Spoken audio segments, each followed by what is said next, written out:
So the Kawhi Leonard scandal just got more interesting because we just got news from Steve Ballmer that he had nothing to do with this. Up front, I want to say one thing very clearly. We, the Clippers, have abided by the salary cap circumvention rules because that's the right thing to do. And we have done that. I happen, for what it's worth, to think it's a very important rule in terms of promoting competitiveness and equal playing field across the league. But whether I agreed with it or not, it's the rule. And we've absolutely abided by that. The investigation started from a writer, Pablo Torre, basically saying Kawhi was paid $28 million under the table to play with the Clippers. With this report, billionaire and Clippers owner Steve Ballmer seems to be the suspect, but he finally spoke up and made it clear on his end he is not involved. Recently, on an interview with Ramona Shelburne on ESPN, these were exactly his words. We did things by the book, and I don't know what those deals should look like, nor do I know what this one looked like specifically. I'm not trying to be, I don't know. I really don't know. But the speculation is what it is. And why did they do that? It's a lot of money. I mean, 28 million, 7 million a year is a lot of money for a guy that you didn't actually require to do anything. I don't know why they did what they did, and I don't know how different it is. I really don't.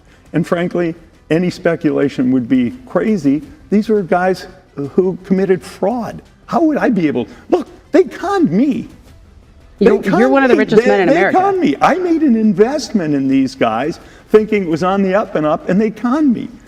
At this stage, I have no ability to predict why they might have done anything they did, let alone the specific contract with Kawhi. So it seems like the investigation must have been wrong. Was Pablo Torre incorrect? Or is Steve Ballmer lying about these accusations? The point simply is this: the future of Kawhi Leonard being on the Clippers, it's kind of foggy right now. Because honestly, we're waiting to see what Adam Silver does about this situation. We know in 1999, when the Timberwolves pulled something like this off, they lost 5 first-round draft picks, which really made the team worse in the upcoming decade. So with the Clippers right now being recognized as one of the better teams in the West, this scandal could change everything for them. And I'm sure that no matter what happens, there's gonna be a negative aspect to the team. Something very interesting for me regarding that $28 million contract that Kawhi supposedly got under the deal had this clause in it, which of course could result in a termination. Company shall have the right to terminate this agreement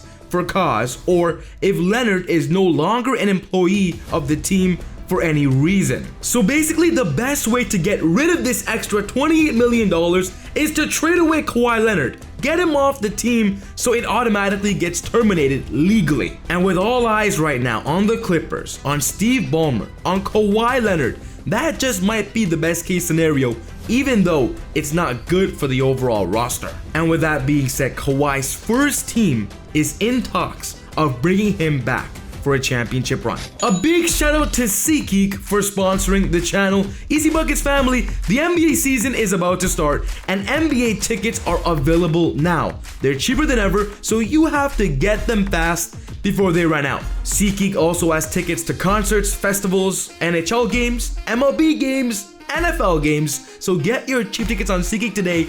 You can download the app or go on the website with the link in the bio. And then make sure on checkout you use my discount promo code EasyBuckets with an S at the end to get an extra $20 off your first purchase.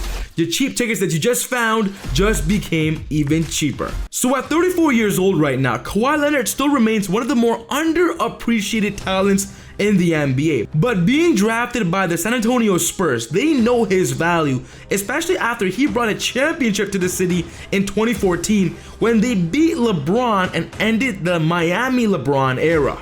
It's simple what Kawhi brings to any NBA team. He's arguably the best two-way player in the entire league. He has playoff experience, and he has a calm leadership style, which is different to most stars in the league.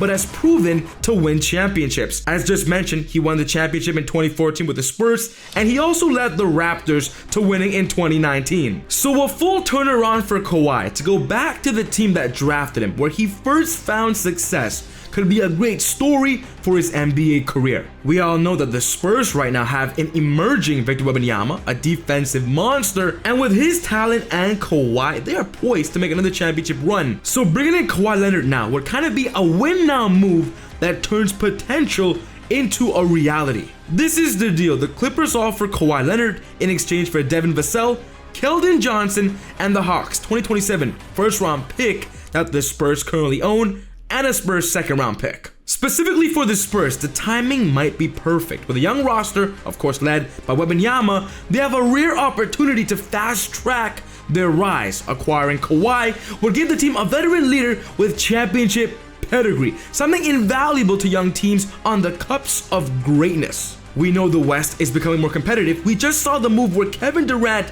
just joined a young Houston Rockets team to, of course, elevate and fast-track their success. The Spurs could be in the same conversation with this Kawhi Leonard move. Of course, on the Clippers side, this move would be great because they can get out of this scandal news, restart fresh, terminate that $28 million under-the-table contract, get rid of Kawhi's contract too, and kind of prepare for a rebuild in the upcoming years. Because let's be real, even though they're a competitive contender, they're not gonna beat the other stronger teams in the West. The New York Knicks are going all in for that 2026 NBA championship, and adding Kawhi would confirm that run. What's interesting about the Knicks is they have the pieces to make any blockbuster trade they want and still keep Jalen Brunson on the squad, and even if it's an option, keep Karl-Anthony Towns on the squad. And with Kawhi Leonard being a high-profile superstar, playing in Madison Square Garden could give Kawhi Leonard that third championship opportunity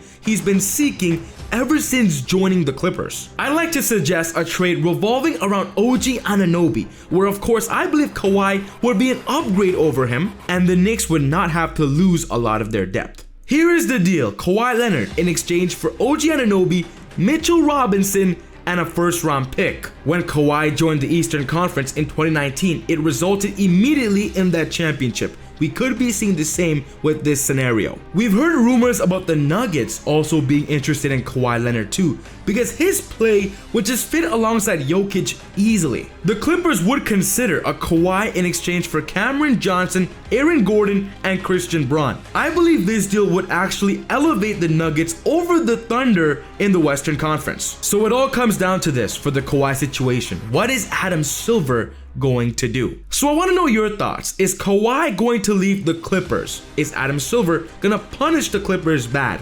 Let's get a chat going in the comments below. But Ja Morant is also in an interesting situation with the Memphis Grizzlies. He could be requesting a trade as well, and we just made a video talking about all the teams that Ja Morant would fit perfect on. So you gotta check this out. But other than that, take it easy, God bless. See y'all next time on Easy Buckets.